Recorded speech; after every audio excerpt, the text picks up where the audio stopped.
Today I'm going to share with you this creative idea that is still on trend for 2020, the lantern in an updated style. I added in lots of different greenery: Italian Ruscus, Pepperberry, Plumosa, Umbrella Fern, so many wonderful textural greeneries.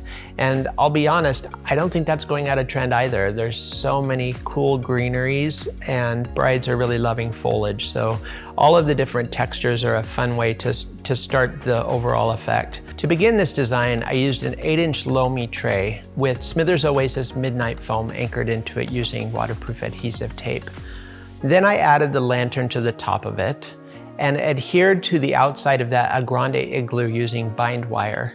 And then I added in the Tsumugi roses from Alexandra Farms and then the coral spray roses. A little trick that I'll share with you. On the back of your igloo, you may have never noticed, but there's a little round kind of coin-shaped section of the igloo. You can actually take your flower knife and carve out that middle section, allowing you to access the back of the foam and conceal the back of your igloo as it'll show on the back of the lantern. So be sure and do that. It's a fun little trick to conceal your mechanics.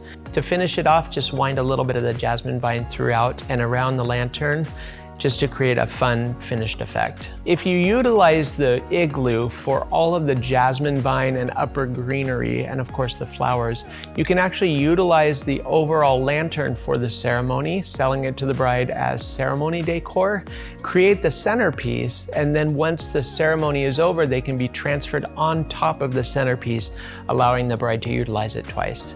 For more creative ideas, be sure to check us out online.